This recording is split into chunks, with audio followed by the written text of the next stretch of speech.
Welcome to One Book, One Coffee.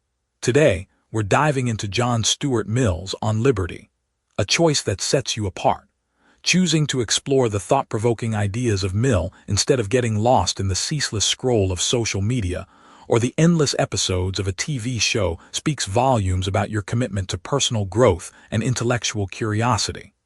On Liberty is a cornerstone of liberal political philosophy, exploring the balance between individual freedom and societal control. Its influence is profound, shaping thoughts and policies even today. The book has been praised by figures like former U.S. President Barack Obama and tech visionary Elon Musk for its enduring relevance in discussions about freedom and authority. John Stuart Mill, a philosopher and political economist, was a pioneering thinker of the 19th century. His own life was shaped significantly by the rigorous education he received from his father, shaping his intellectual journey and eventually inspiring him to write on liberty as a defense of individual autonomy. Mill's struggles with intense pressure and a mental crisis in his early years added depth to his understanding of human freedom and expression. Now, a quick note before we dive in. This is a detailed, chapter-by-chapter walkthrough, so it's going to be a longer session. Take your time with it. There's no rush. If you need to step away, save this video to your watch later or forward the link to yourself on WhatsApp so you can pick up right where you left off. So grab your coffee, settle in, and let's walk through this book together, chapter by chapter, idea by idea. Let's begin. A timeless exploration of freedom and society. John Stuart Mill was a 19th-century philosopher and political economist whose early education was intensely supervised by his father, James Mill. This rigorous upbringing led him to a life of intellectual pursuit, fundamentally shaping his thoughts on liberty and individual rights. His personal battles with mental health brought him a deeper empathy and understanding of personal freedom. Picture this. You're sitting in a London coffee shop in 1859, and across from you is a man who's about to change how the world thinks about freedom. John Stuart Mill has just published what would become one of the most influential essays ever written about liberty, and he's burning with ideas that feel as urgent today as they did over a century and a half ago. Grab your coffee, settle in, because we're about to explore one of the most important conversations humanity has ever had with itself about the delicate balance between individual freedom and social order. You know that feeling when you're in a crowded room and someone's playing music way too loud, or when your neighbor decides to renovate their kitchen at 6 in the morning? That moment when your freedom bumps up against someone else's peace of mind. Well, Mill was wrestling with this exact tension, but on a massive scale. He was looking at an entire society and asking, where do we draw the line between what individuals should be free to do and what society has the right to control? Now think about this for a moment. Every single day you make countless decisions. What to wear, what to eat, what to believe, who to love, what to say online, whether to get that tattoo your mother definitely won't approve of. But here's the fascinating thing Mill realized. Not all of these decisions are created equal when it comes to society's right to interfere. Some of your choices affect only you, while others ripple outward and touch other people's lives. The question that kept Mill awake at night was this: how do we figure out which is which? Mill opens his essay by painting a picture of the eternal struggle between liberty and authority. Imagine society as a giant dance floor where millions of people are trying to move freely without stepping on each other's toes. Throughout history, he explains, this dance has been choreographed by those in power, and the steps haven't always been fair. Kings and emperors and governments have traditionally seen themselves as the dance instructors, telling everyone else exactly how to move, when to move, and sometimes whether they're allowed on the dance floor at all. But here's where Mill's insight gets really interesting. He noticed something that was happening in his time that feels incredibly relevant to ours: the rise of what we might call the tyranny of public opinion. You see, Mill wasn't just worried about kings and dictators anymore. He was worried about something potentially more insidious: The way society itself could become a kind of invisible prison, where the bars are made not of iron, but of social pressure, conformity, and what everyone else thinks is normal or acceptable. Picture scrolling through social media today. How many times have you hesitated before posting something because you wondered what people might think? How often do you see someone get absolutely destroyed online for expressing an unpopular opinion? Mill saw this coming.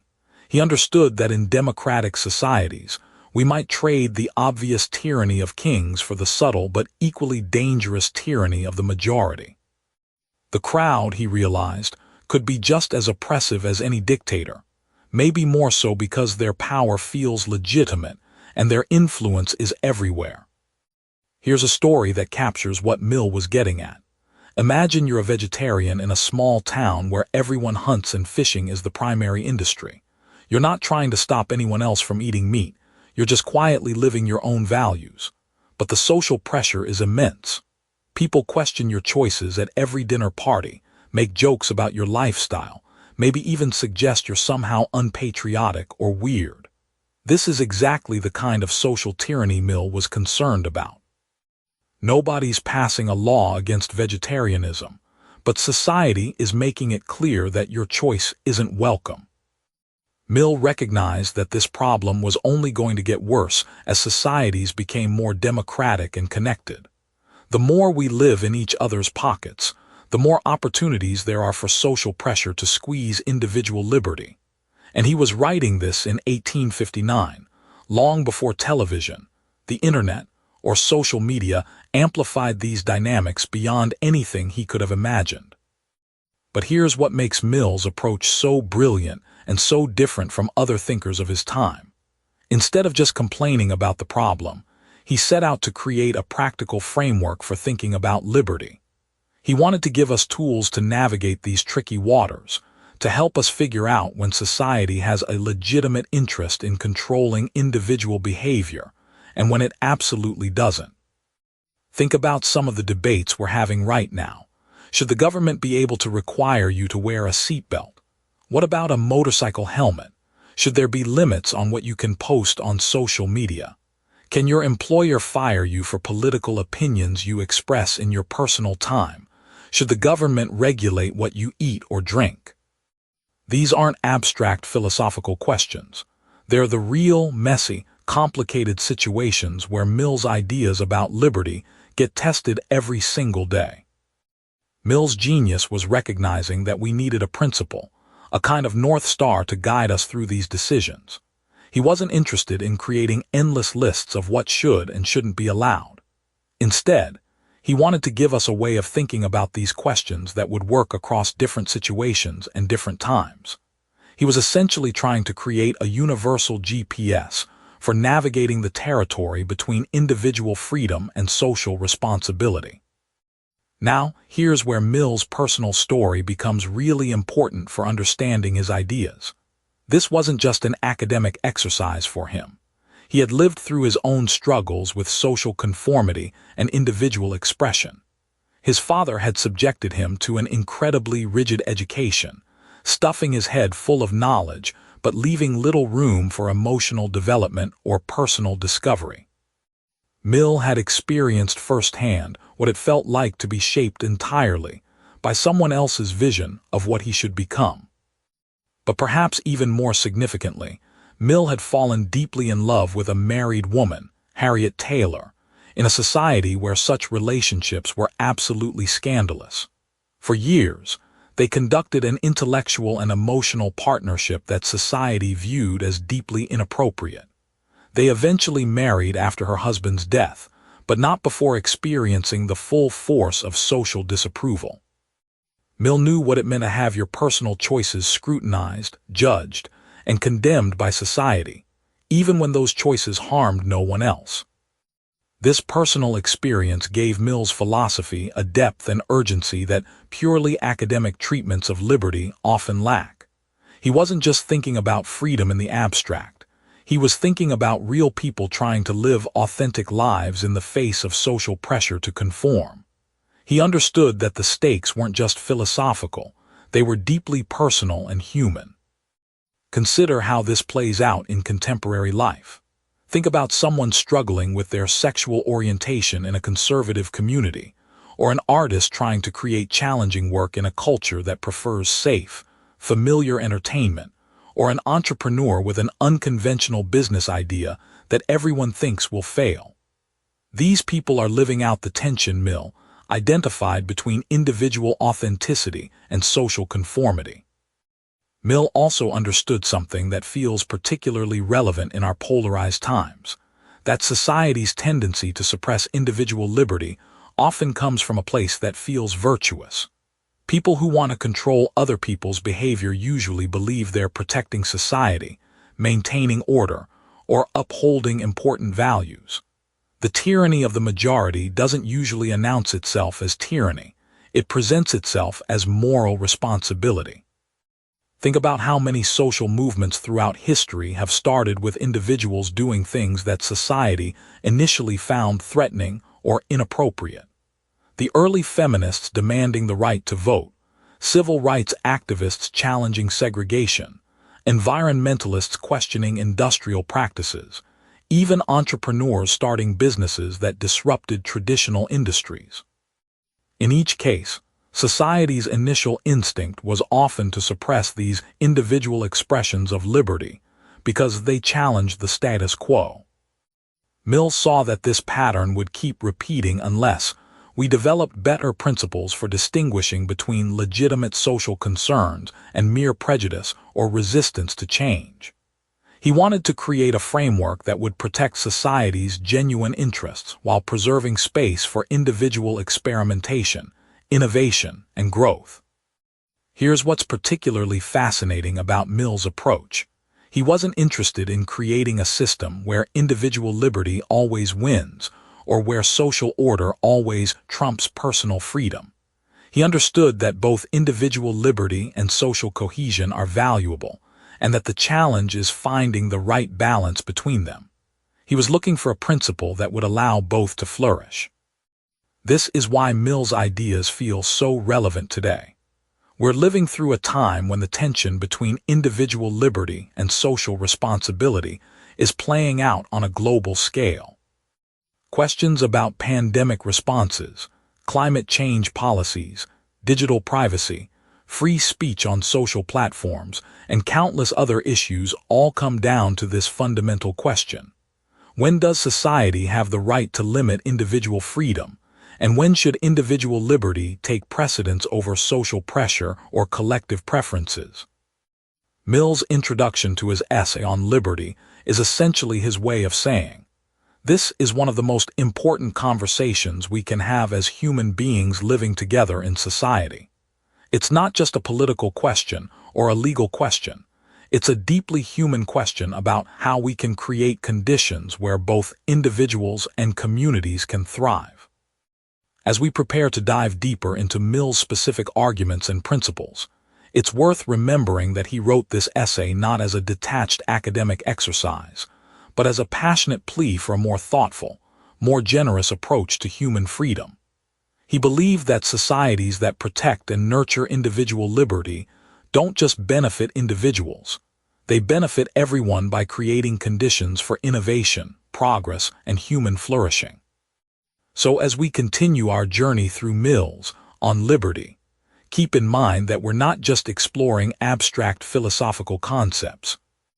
We're examining ideas that could help us navigate some of the most challenging questions of our time, ideas that could help us create societies where both individual authenticity and collective well-being can flourish together. Mill's invitation is simple but profound.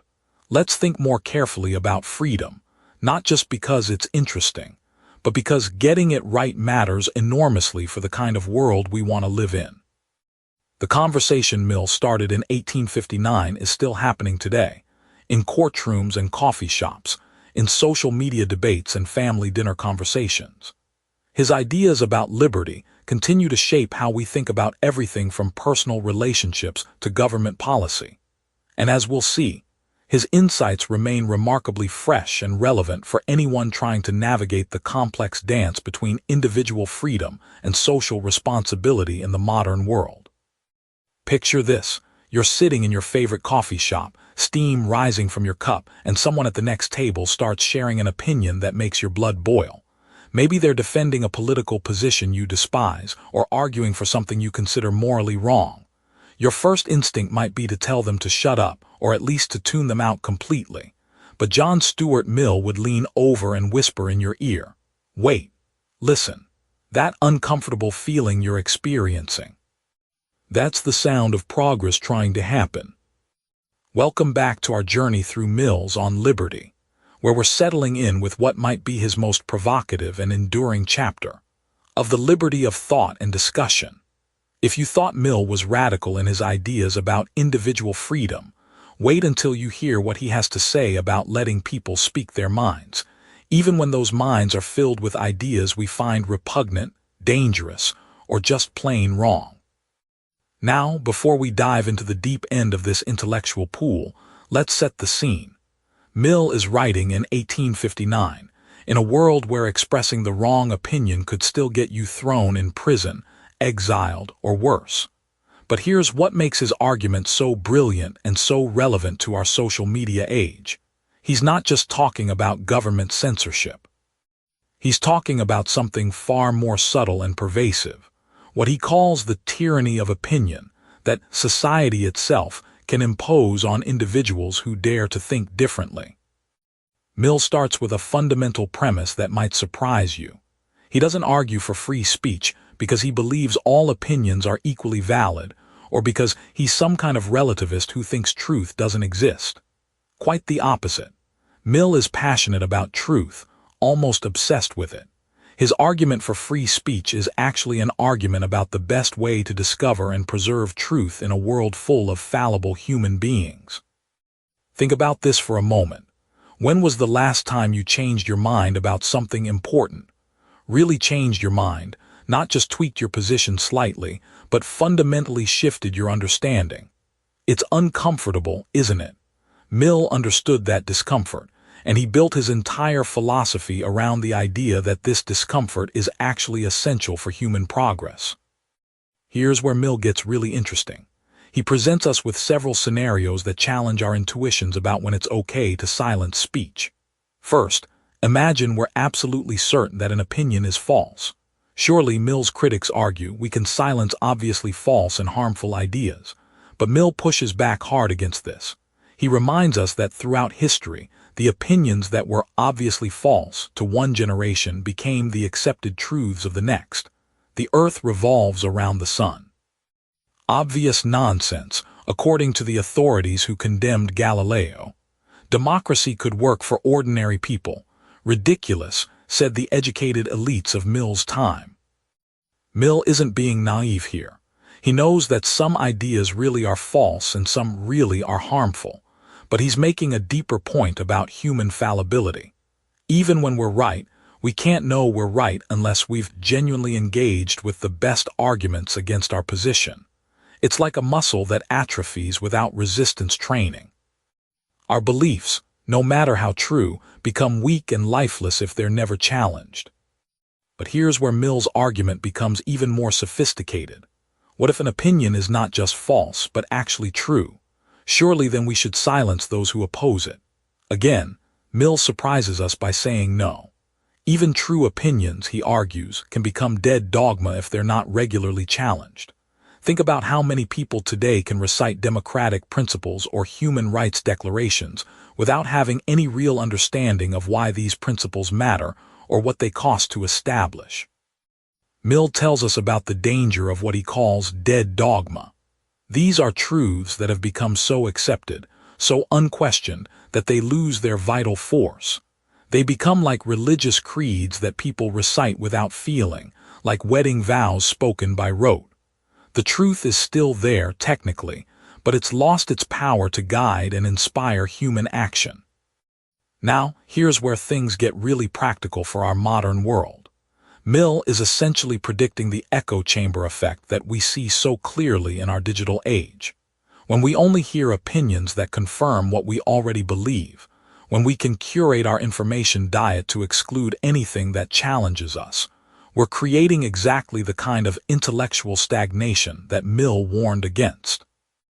Your Facebook feed, your Twitter timeline, your YouTube recommendations, they can all become sophisticated machines for producing dead dogma. But Mill goes even further. He argues that even if an opinion is partially false and partially true, which is probably the case with most complex ideas, we need to hear it expressed in its strongest form. It's not enough to hear our opponent's views filtered through our allies' interpretations. We need to hear the steel man version, not the straw man.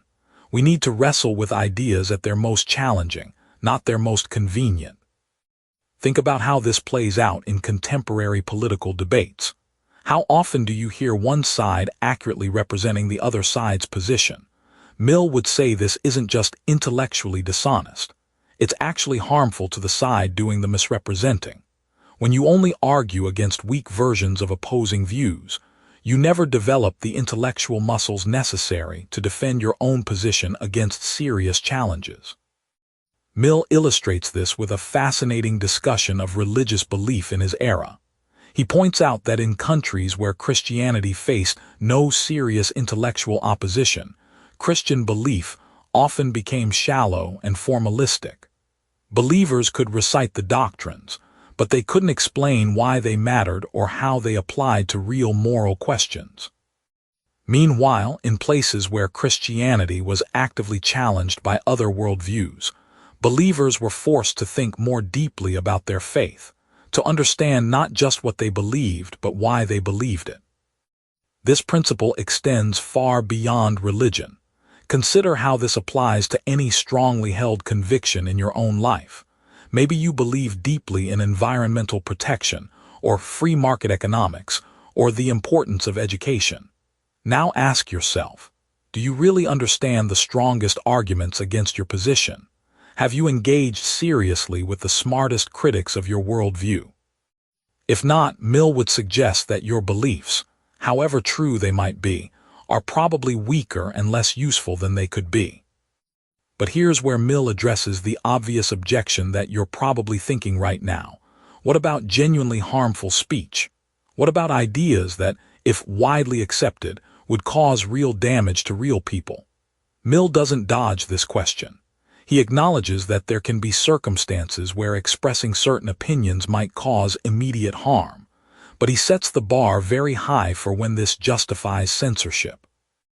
Mill introduces what philosophers now call the harm principle in a more nuanced way when it comes to speech.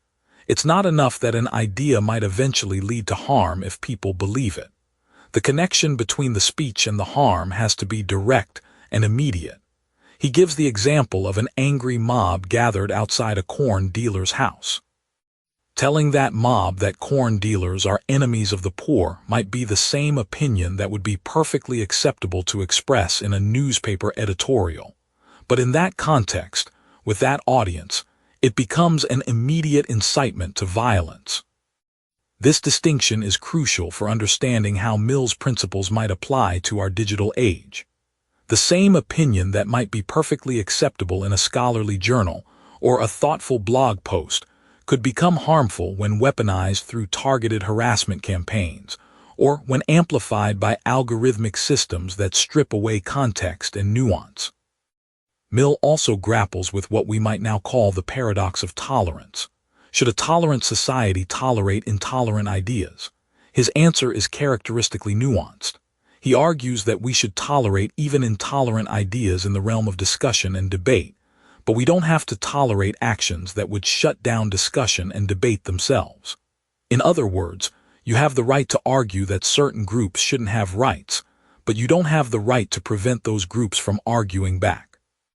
Now, let's talk about something that Mill saw coming, but that's become even more relevant in our time: the role of social pressure in silencing dissent.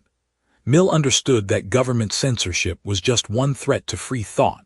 Often more powerful was what he called the moral coercion of public opinion. This is the subtle but overwhelming pressure to conform that comes not from laws but from social expectations, professional consequences, and the simple human desire to fit in. Mill paints a vivid picture of how this works. He describes people who learn to hide their real thoughts, who develop a kind of mental duplicity where they present one face to the world while harboring different beliefs privately. Sound familiar? Think about how many people today feel they have to self-censor on social media, or bite their tongues at work, or nod along with opinions they disagree with rather than face social ostracism. This isn't just about protecting individual freedom, though that's important to Mill. He's making a utilitarian argument. Society as a whole suffers when good ideas are suppressed and bad ideas go unchallenged. Progress depends on the free collision of ideas, on what he calls the marketplace of ideas, where truth can compete with falsehood on equal terms. But Mill is realistic about human nature. He knows that most people most of the time don't want their ideas challenged. We're comfortable with our beliefs, and challenging them requires mental effort and emotional resilience that many people would rather avoid. This is why Mill places such emphasis on cultivating what he calls experiments in living. Just as scientists need to run experiments to test their hypotheses, societies need people willing to experiment with different ways of thinking and living. This brings us to one of Mill's most profound insights: the relationship between intellectual freedom and human development. Mill argues that suppressing free thought doesn't just harm society, it stunts the growth of human beings as thinking, feeling creatures. When we're not allowed to think for ourselves, when we're expected to accept received wisdom without question, we become something less than fully human. Think about this in terms of your own intellectual development. Weren't the moments when you were forced to defend your beliefs, when you had to articulate why you thought something was true or right, weren't those the moments when you grew? Mill is arguing that society should be structured to create more of these moments, not fewer. Mill also addresses what we might call the expertise problem. Surely, his critics argue, some people are simply better qualified to have opinions on certain topics. Shouldn't we listen to experts rather than giving equal weight to every random person's uninformed opinion? Mill doesn't dismiss expertise, but he makes a crucial distinction. Experts should have more influence in their areas of expertise, but they shouldn't have the power to silence non-experts entirely. Why? Because even experts can be wrong, and because breakthrough insights often come from outsiders who aren't constrained by the conventional wisdom of a field. Mill reminds us that many of history's greatest advances came from people who were dismissed as cranks or amateurs by the established authorities of their time. This tension between expertise and open debate is more relevant than ever in our age of complex technical challenges. How do we balance respect for scientific consensus with openness to legitimate criticism? How do we distinguish between genuine expertise and mere credentialism? Mill's framework suggests that the answer lies not in silencing debate, but in ensuring that debate happens under conditions where the best arguments can win. As we near the end of our exploration of this chapter, it's worth reflecting on how Mill's arguments apply to some of the most pressing free speech debates of our time. Social media platforms struggling with content moderation, universities grappling with campus speech policies, democratic societies trying to combat misinformation while preserving open debate. All of these contemporary challenges can benefit from Mill's insights. Mill's vision isn't naive or absolutist. He doesn't imagine a world where all ideas are equally valid or where there are no consequences for speech. Instead, he envisions a society mature enough to distinguish between ideas and actions, confident enough in its values to subject them to criticism, and wise enough to understand that the alternative to free debate isn't perfect harmony, but rather the gradual decay of human reason itself. The chapter concludes with Mill's recognition that creating such a society requires more than just removing legal barriers to speech. It requires cultivating intellectual virtues, curiosity, humility, courage, and what he calls mental freedom. These aren't just nice-to-have qualities, they're essential for human flourishing and social progress. So as you finish your coffee and head back into a world full of opinions that challenge, annoy, and sometimes enrage you, remember Mill's central insight. That uncomfortable feeling isn't a bug in the system of free society. It's a feature. It's the sound of your own mind growing, of truth working its way through the messy process of human debate and discovery. And in a world that often seems polarized beyond repair, that might just be the most hopeful message of all. Picture this. You're sitting in your favorite coffee shop, watching the endless parade of people walking by outside. Each person is unique, different styles, different walks, different expressions on their faces. Some are bold and confident, others quiet and contemplative. Some dress to stand out, others blend seamlessly into the crowd. Now imagine if tomorrow everyone decided to dress exactly the same, walk the same way, think the same thoughts. The world would become a profoundly duller place, wouldn't it? This is precisely what John Stuart Mill was thinking about when he wrote what might be the most passionate chapter in On Liberty. His exploration of individuality as one of the essential elements of human well-being. Mill wasn't just making an abstract philosophical argument here. He was looking around Victorian England in the 1850s and seeing something that genuinely worried him, a society that was becoming increasingly uniform, where social pressure was creating what he called a tyranny of prevailing opinion. People were starting to look alike, think alike, and act alike, not because they were naturally similar, but because they were afraid to be different. Sound familiar? In our age of social media conformity and cancel culture, Mill's concerns feel remarkably prescient. But let's step back and understand what Mill means by individuality, because it's not what you might think. He's not talking about being different for the sake of being different, or about narcissistic self-expression. Mill is talking about something much deeper, the human capacity to develop our own unique nature, to make choices based on our own reasoning and experience, and to contribute something genuinely our own to the world. Think about it this way. Imagine human beings as seeds. Each seed contains incredible potential, the capacity to grow into something magnificent and unique. But seeds need the right conditions to flourish. They need soil, sunlight, water, and space to grow. Individuality, in Mill's view, is like providing those optimal growing conditions for human beings. When we're free to develop our own thoughts, make our own choices, and express our authentic selves, we don't just become happier, we become more fully human. Mill makes a fascinating argument that individuality isn't just good for the individual, it's absolutely essential for society's progress and well-being. Here's why. When people are free to think differently, to experiment with new ways of living, to challenge conventional wisdom, they become what Mill calls experiments in living. Some of these experiments will fail spectacularly, sure, but some will succeed brilliantly, showing the rest of us better ways to live, work, love, and create. Consider how this plays out in the real world. Every major advancement in human civilization, from democracy to scientific breakthroughs to artistic movements, has come from individuals who dared to think differently from the crowd. Galileo challenged the accepted view that the Earth was the center of the universe. Mozart broke the rigid musical conventions of his time. Rosa Parks refused to give up her bus seat, sparking a movement that transformed society. These weren't people trying to be rebellious for rebellion's sake. They were individuals following their own deep convictions and insights, even when it meant standing against social pressure. But here's what's really interesting about Mill's argument. He's not just celebrating the rare genius or the dramatic rebel. He's arguing that every person's individuality matters. When your neighbor chooses to live a quiet life focused on gardening and reading, that's an experiment in living. When your coworker decides to prioritize family time over career advancement, that's an experiment in living.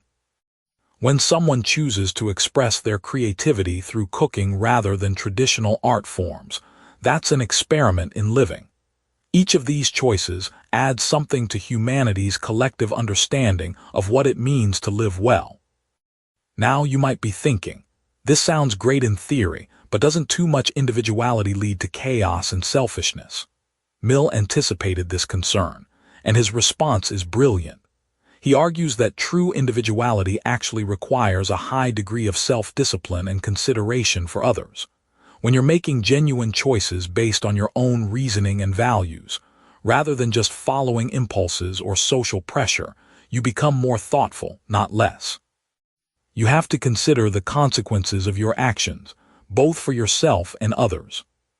Mill gives us a powerful metaphor to illustrate this point. He compares human faculties to muscles. They grow stronger with use and weaker with disuse. When we constantly defer to social conventions or authority figures for our decisions, our capacity for independent thought and moral reasoning atrophies.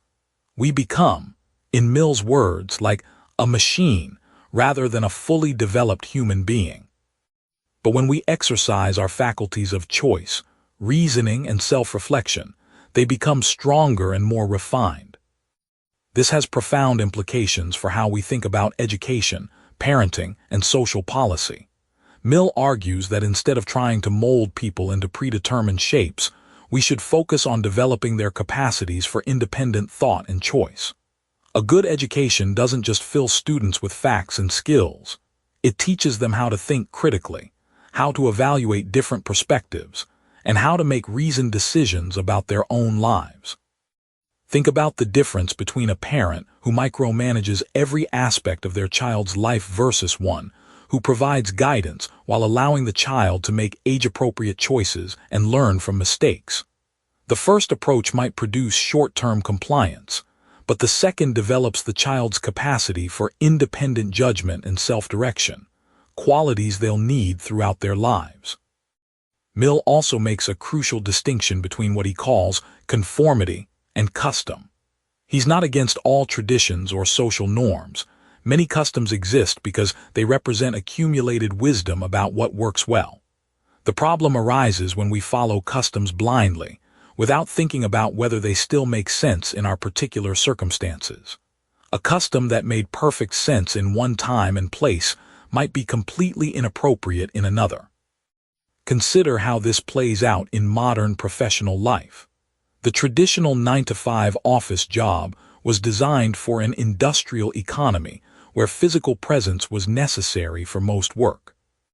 But in our digital age, many people have discovered that they're more productive and happier working flexible hours from various locations. The companies that have embraced this individuality in work styles often find they attract better talent and achieve better results. Meanwhile, companies that rigidly enforce outdated customs often struggle with employee satisfaction and retention. But Mill goes even deeper than this. He argues that individuality is essential not just for practical progress, but for what he calls the richness and diversity of human nature. When people are free to develop their unique potentials, they contribute to what we might think of as humanity's collective symphony.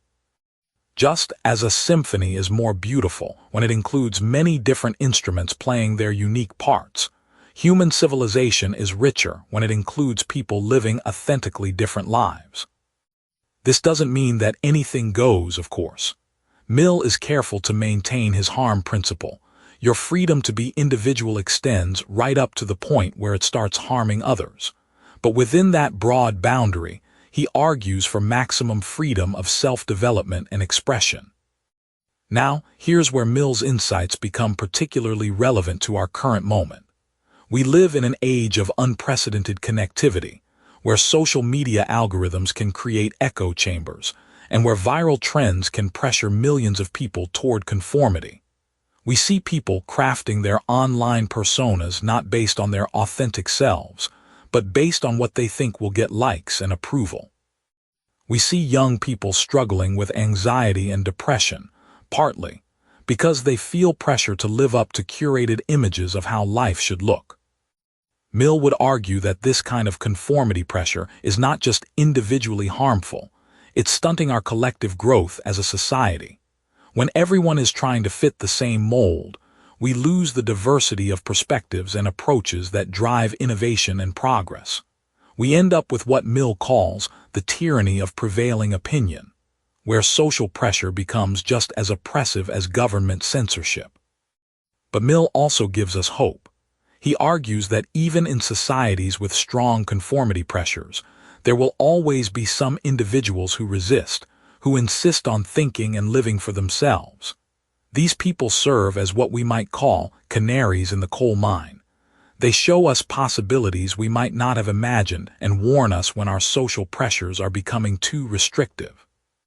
Think about the entrepreneurs who dropped out of college to start revolutionary companies, the artists who developed entirely new forms of expression, the activists who challenged unjust laws. These individuals didn't succeed despite going against social expectations. They succeeded partly because they were willing to think independently and follow their own vision. Mill makes another fascinating point about the relationship between individuality and character development. He argues that when people make their own choices, even if those choices sometimes lead to mistakes, they develop stronger character than people who simply follow rules or social expectations. The person who chooses to be honest because they've thought through the value of honesty has a different kind of moral strength than someone who's honest simply because they were told to be. This insight has important implications for how we think about moral education and personal growth. Instead of just teaching people what to think or how to behave, we need to help them develop the capacity to think through moral questions for themselves. This doesn't lead to moral relativism. Mill believes that independent reasoning will generally lead people towards similar conclusions about fundamental moral principles, but it does lead to more authentic and resilient moral character. As we wrap up our exploration of this crucial chapter, it's worth reflecting on how Mill's vision of individuality might apply to our own lives. How often do we make choices based on our own genuine reflection versus social pressure or habit? When was the last time we tried something new, not because it was trendy, but because it genuinely interested us? How can we create space in our lives for the kind of independent thought and self-development that Mill advocates? Mill's chapter on individuality ultimately offers us both a warning and an invitation. The warning is that societies can become oppressively uniform, crushing the human spirit under the weight of conformity. But the invitation is even more powerful. We each have the capacity and the responsibility to develop our own unique potential, to contribute our own voice to humanity's ongoing conversation about how to live well.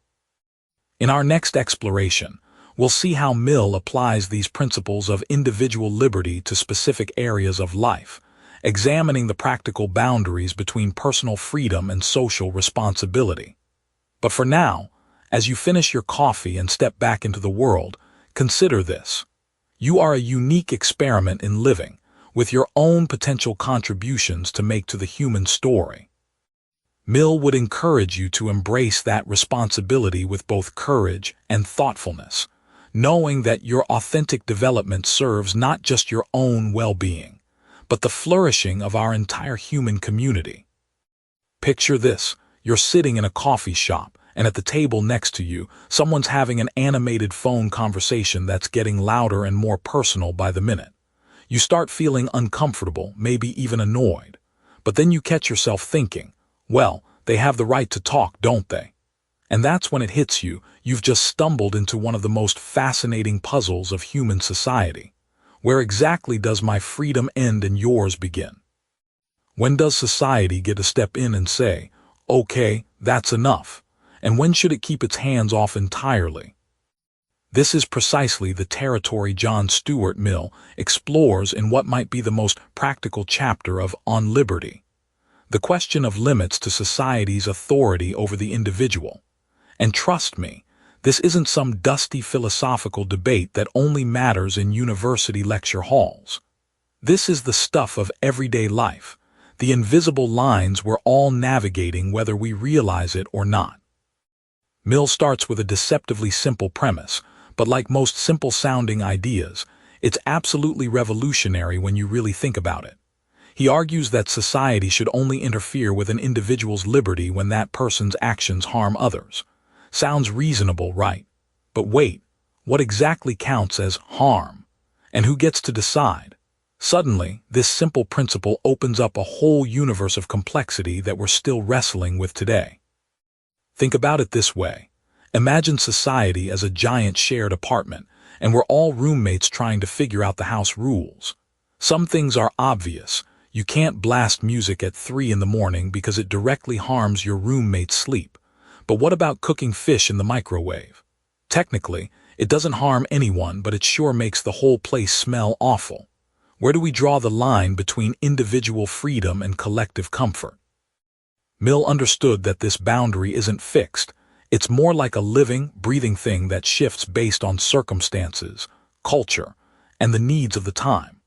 He recognized that the challenge isn't just identifying where the line should be, but understanding why we need the line in the first place. And here's where his thinking gets really interesting. He argues that the burden of proof should always be on society to justify its interference, not on the individual to justify their freedom. Now, think about this in terms of our modern world. Every time you see a debate about vaccine mandates, smoking bans, helmet laws, or social media regulation, you're witnessing this same fundamental tension that Mill was exploring over a century and a half ago. The questions haven't changed, even if the specific issues have evolved. Let me share a story that perfectly illustrates Mill's thinking. Imagine a talented street musician who sets up on a busy corner every day. Their music brings joy to many passers-by, who often stop to listen and drop coins in their guitar case. But there's also a small office building right there, and some of the workers find the music distracting when they're trying to concentrate. So who's right? The musician exercising their freedom of expression and earning a living, or the office workers who just want to do their jobs in peace? Mill would approach this by asking, is there genuine harm being done? And if so, to whom? He'd distinguish between mere inconvenience or discomfort and actual harm that interferes with someone's ability to live their life. The office workers aren't being prevented from working. They might prefer quiet, but preference isn't the same as harm. However, if the music was so loud that it made concentration genuinely impossible, that might cross the line into harm. But here's where Mill's framework gets even more sophisticated. He doesn't just look at immediate, obvious harm.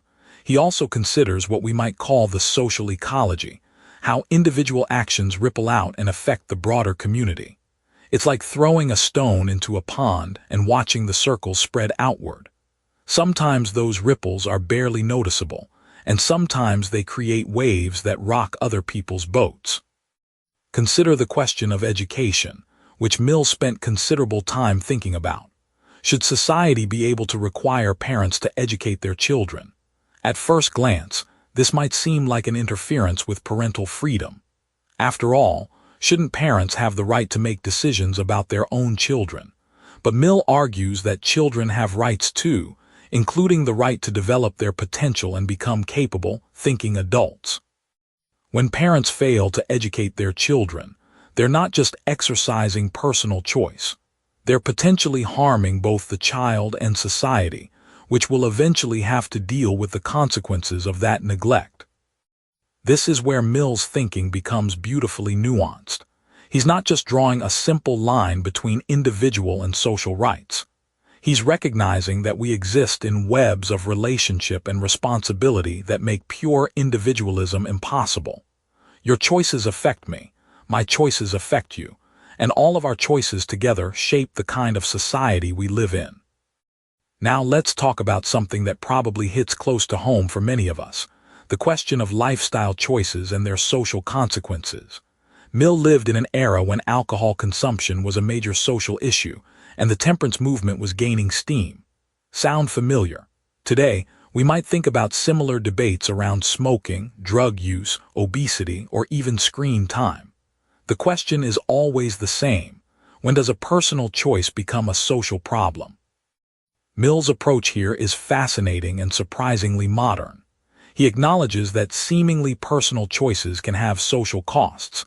Someone who drinks excessively might neglect their family responsibilities, become a burden on public health systems, or contribute to social disorder. But he argues that the mere possibility of social cost isn't enough to justify restricting individual freedom.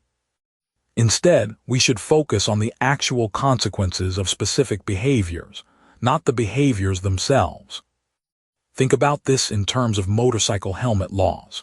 Mill would probably say that choosing to ride without a helmet is fundamentally a personal decision about risk. But if society ends up paying the medical costs when unprotected riders get injured, then there's a legitimate social interest at stake. The question isn't whether riding without a helmet is wise or foolish. It's whether the consequences of that choice extend beyond the individual making it. This brings us to one of Mill's most profound insights: the difference between actions that are merely self-regarding and those that affect others. But here's the thing: in our interconnected world, purely self-regarding actions are increasingly rare. When you choose to eat unhealthy food, it affects healthcare costs. When you choose not to vote, it affects democratic participation. When you choose to work excessive hours, it affects family relationships and potentially sets expectations for others in your workplace. Mill recognized this interconnectedness, but he also understood that if we use it to justify unlimited social control, we end up with no individual freedom at all. So he developed what we might call a practical wisdom approach to these questions. He looked for ways to preserve maximum individual liberty while still allowing society to address legitimate collective concerns. One of his most elegant solutions involves what we might call natural consequences versus artificial punishments. If someone makes poor choices and experiences the natural results of those choices, that's different from society imposing additional punishments. For instance, if someone chooses not to develop their skills and consequently struggles to find good employment, that's a natural consequence. But if society then denies them basic health care or education opportunities for their children, that's an artificial punishment that goes beyond the natural results of their choices. This distinction becomes incredibly important when we think about modern policy debates. Take the question of drug addiction, for example. Mill would likely argue that the natural consequences of drug use, health problems, relationship difficulties, economic struggles, are sufficient deterrents and learning opportunities. Adding criminal penalties on top of these natural consequences doesn't serve the goal of preventing harm. It just adds suffering without purpose. But Mill wasn't naive about human nature or social dynamics. He understood that sometimes collective action is necessary to prevent or address harms that individuals can't handle on their own. The key is making sure that such collective action is proportionate, effective, and truly necessary. It's like the difference between a gentle course correction and a sledgehammer. Both might achieve the immediate goal, but one preserves much more of what's valuable in the process. Let me give you a modern example that Mill would find fascinating: social media and its effects on mental health, particularly among young people. We're seeing rising rates of anxiety, depression, and social comparison among teenagers, and many people are pointing to social media as a contributing factor. So what should society do? A Mill-inspired approach would start by asking, what's the actual harm and who's experiencing it? If young people are genuinely being harmed by social media use, that's a legitimate concern. But the solution matters enormously. Banning social media entirely would be a massive restriction on individual freedom and would likely backfire. Instead, we might focus on education, giving young people the tools to use social media more wisely. We might regulate the companies that design these platforms to be deliberately addictive. We might create social norms around healthy technology use. The point is to address the harm while preserving as much individual choice and freedom as possible. This requires creativity, nuance, and a willingness to try different approaches rather than reaching immediately for the most restrictive solution. Mill also understood that the boundaries between individual and social authority aren't just about preventing harm. They're also about creating conditions where human flourishing is possible. A society that's too restrictive stifles growth, creativity, and the development of individual character. But a society that provides no structure or guidance leaves people adrift, struggling to navigate complex challenges without support or wisdom.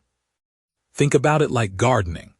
A good gardener doesn't try to control every aspect of a plant's growth, but they do provide the right soil, water, and protection from harsh conditions.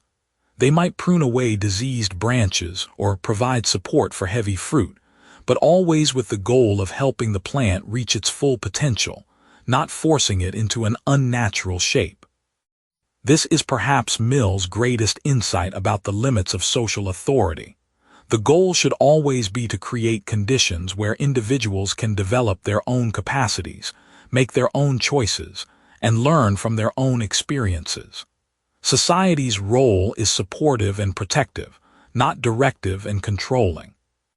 As we wrap up this exploration of where society's control should end and personal freedom should begin, it's worth reflecting on how remarkably relevant Mill's thinking remains. Whether we're debating pandemic response measures, climate change policies, technology regulation, or questions of personal identity and expression, we're still working through the same fundamental tension between individual liberty and collective responsibility. The beauty of Mill's approach is that it doesn't give us easy answers, it gives us better questions. Instead of asking what should be allowed, we learn to ask, what harm is being prevented, and is this the least restrictive way to prevent it? Instead of asking what's the rule, we ask what's the purpose, and does this approach serve that purpose effectively? These aren't just philosophical questions, they're practical tools for navigating a complex world where our choices matter not just for ourselves, but for everyone around us.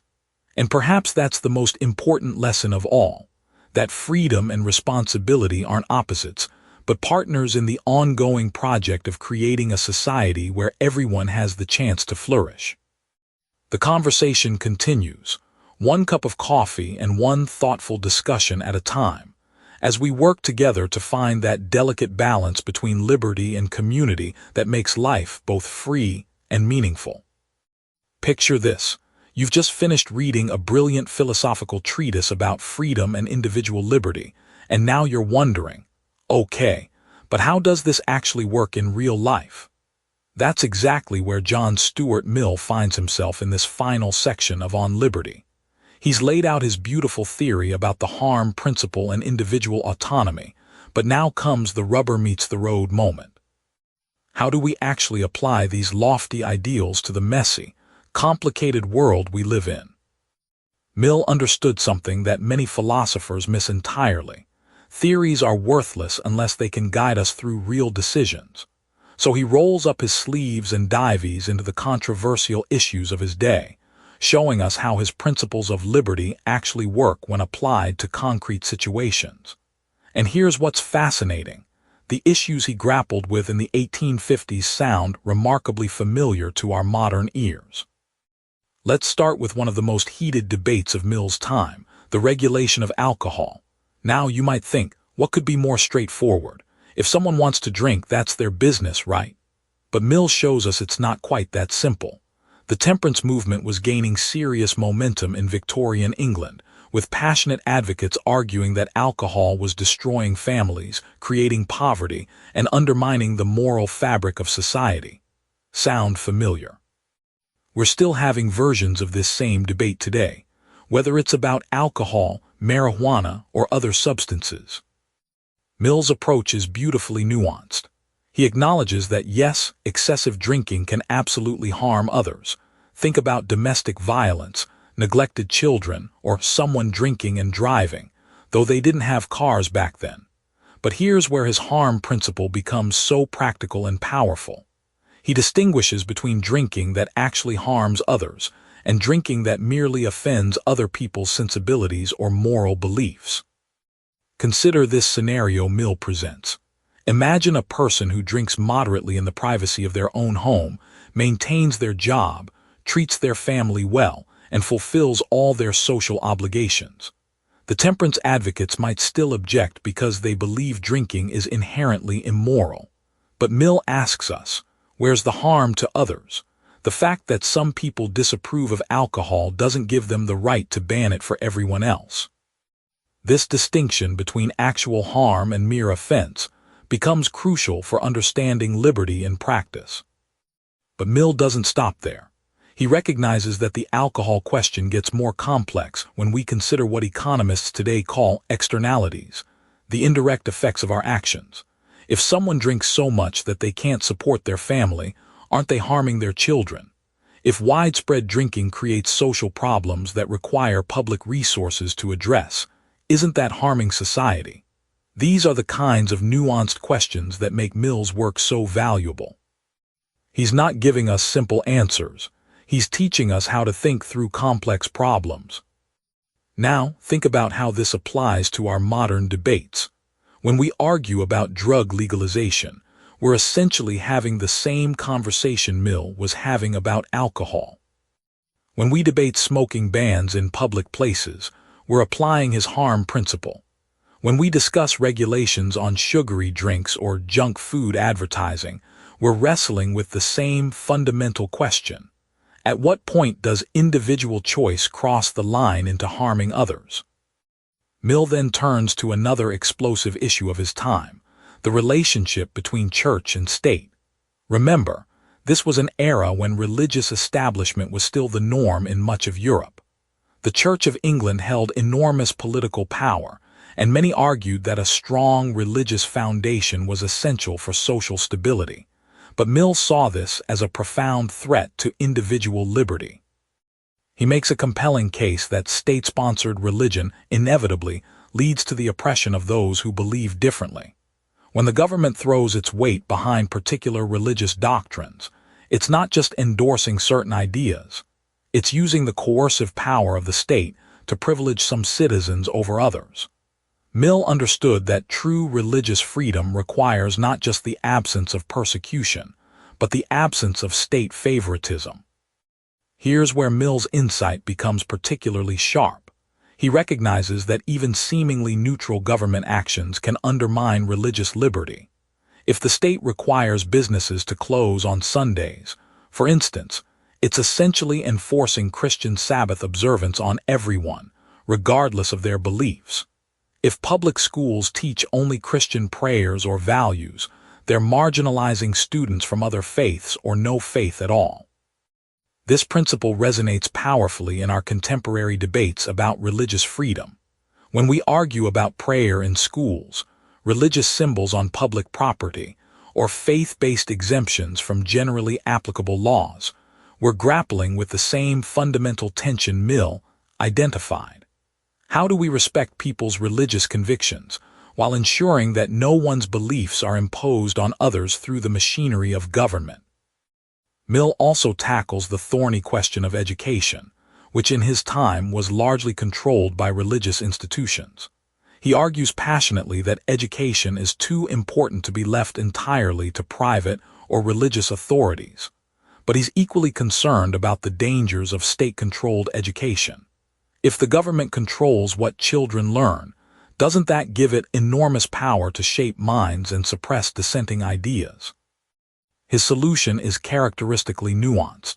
Mill supports public funding for education, but argues for diversity in educational approaches.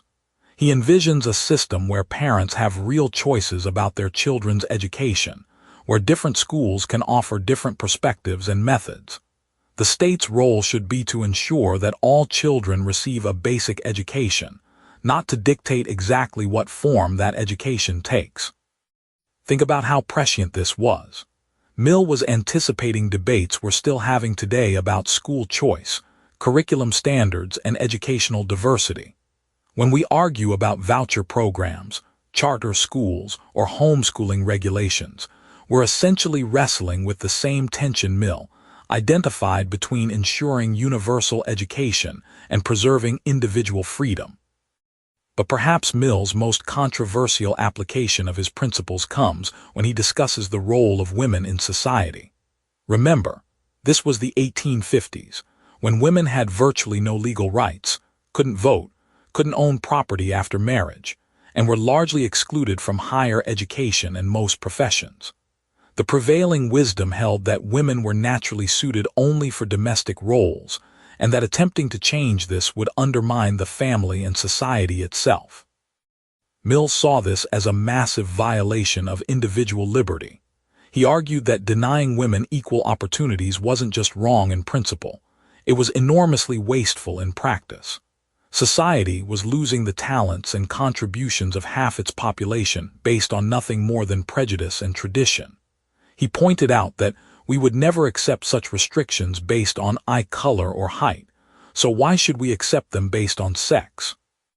His argument here is particularly powerful because he shows how seemingly private arrangements, like traditional marriage roles, can actually be forms of systematic oppression when they're enforced by law and social pressure.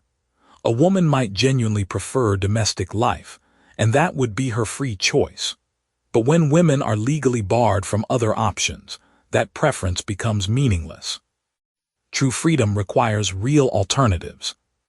Mill's insights about gender equality were revolutionary for his time and remain relevant today.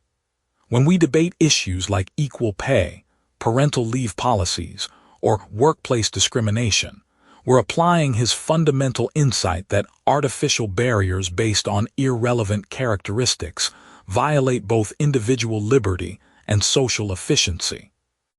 Now, you might be wondering how Mill handles the inevitable conflicts that arise when applying these principles. What happens when one person's liberty conflicts with another's? What happens when individual freedom clashes with social stability or economic efficiency? Mill doesn't pretend these conflicts are easy to resolve, but he gives us a framework for thinking through them. The harm principle remains central. We need to ask whether restricting someone's liberty is necessary to prevent actual harm to others. But Mill also recognizes that we need to consider the broader consequences of our policies. Sometimes, tolerating certain individual choices might have cumulative effects that eventually undermine the very conditions that make freedom possible. Take economic regulation, for example. Mill was writing during the early days of industrial capitalism, when working conditions were often brutal and economic inequality was stark. Some argued that government regulation of business violated the principle of free contract. If workers and employers agreed to certain terms, shouldn't that be their business? But Mill recognized that apparent consent might not be genuine when one party has vastly more power than the other. A starving worker doesn't really have the freedom to negotiate fair wages. This insight helps us understand modern debates about minimum wage laws, workplace safety regulations, and consumer protection. These policies might restrict some forms of economic freedom, but they can also create the conditions for more meaningful freedom by ensuring that people have real choices rather than just theoretical ones. Mill also grapples with questions about public morality and social customs. His society was deeply concerned with maintaining moral standards and social cohesion. Many argued that tolerating certain behaviors, even in private, would inevitably lead to social decay. Mill's response is characteristically thoughtful. He distinguishes between actions that directly harm others and actions that merely violate social conventions or moral sensibilities. But he also recognizes that social customs and moral norms serve important functions. They help coordinate behavior, build trust, and create shared expectations that make social cooperation possible. The challenge is distinguishing between useful social norms that genuinely serve everyone's interests and arbitrary restrictions that merely reflect the prejudices of the powerful. This distinction becomes crucial when we think about contemporary issues like same-sex marriage, transgender rights, or changing social norms around sexuality and family structure. Mill's framework suggests we should ask, are these changes actually harming anyone, or do they simply challenge traditional assumptions? Are the concerns about social stability based on genuine evidence, or on mere prejudice and fear of change? As Mill works through these various applications, a clear pattern emerges. He's not just applying abstract principles mechanically, he's showing us how to think about liberty in a practical, nuanced way. He teaches us to ask the right questions. Who is being harmed? How significant is that harm? Are there less restrictive ways to address the problem? What are the broader consequences of different policy choices? Perhaps most importantly, Mill shows us that defending liberty requires constant vigilance and careful judgment. There's no simple formula that can resolve every dilemma. Instead, we need to cultivate what we might call liberal wisdom, the ability to balance competing values, consider unintended consequences, and remain committed to human freedom even when it's inconvenient or challenging. This practical wisdom becomes especially important when we consider how Mill's insights apply to our digital age. Think about the debates we're having today about social media regulation, online privacy, artificial intelligence, and technological surveillance. These issues would have been unimaginable in Mill's time, but his fundamental framework remains remarkably relevant. When we ask whether social media companies should be allowed to moderate content as they see fit, we're applying Mill's insights about the relationship between private power and public freedom. When we debate government surveillance programs, we're grappling with the same tension between security and liberty that Mill explored. When we consider regulations on artificial intelligence or genetic engineering, we're asking the same fundamental question. How do we preserve human agency and choice in the face of powerful new technologies? Mill's approach to these applications teaches us something profound about the nature of liberty itself. Freedom isn't just about being left alone. It's about creating conditions where people can genuinely flourish as individuals while contributing to the common good. This requires not just negative rights, protections from interference, but also positive conditions like education, economic opportunity, and social inclusion. As we reach the end of Mill's practical explorations, we can see why On Liberty has remained so influential for more than a century and a half. Mill wasn't just writing about abstract philosophical principles. He was developing tools for navigating the real world. He was showing us how to think about the endless stream of new challenges that arise as society evolves and changes. The specific issues Mill addressed: alcohol regulation, religious establishment, women's rights, educational policy, were the controversies of his time. But the underlying framework he developed transcends those particular debates. Whether we're dealing with pandemic restrictions, climate change policies, genetic privacy, or technologies that haven't been invented yet, Mill's approach gives us a way to think through the fundamental questions of freedom, responsibility, and human flourishing. And that's perhaps the most valuable lesson from this section of On Liberty.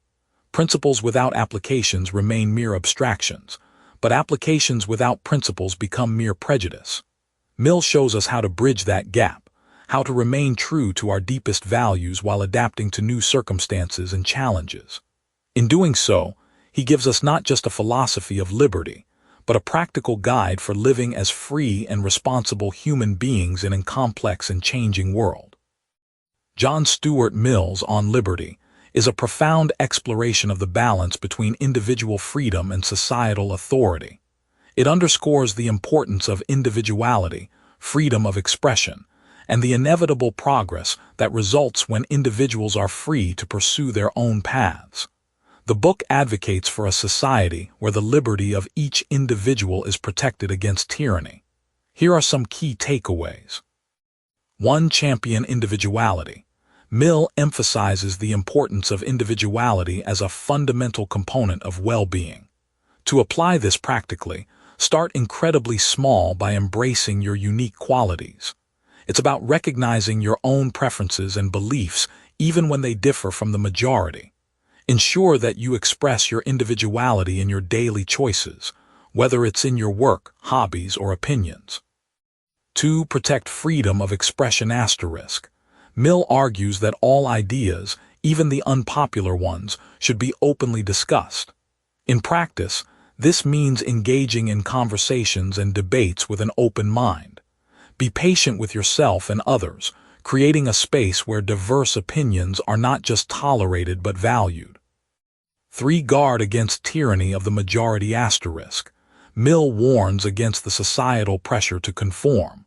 To resist this, start by questioning popular opinions and developing your independent critical thinking skills.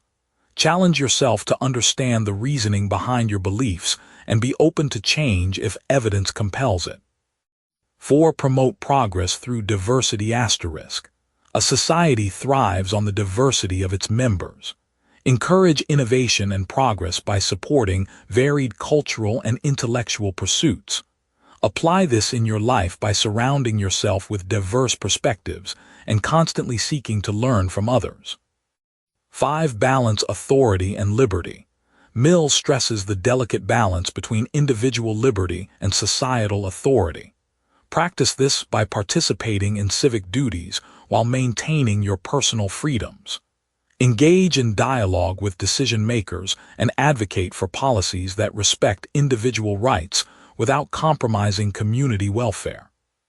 Before you go, I'd love to hear from you. Drop a comment below with at least one idea from this book that stuck with you, one concept you're going to carry forward. It could be something that challenged your thinking, something you want to try, or even something you disagreed with. Your insight might be exactly what another listener needs to hear today.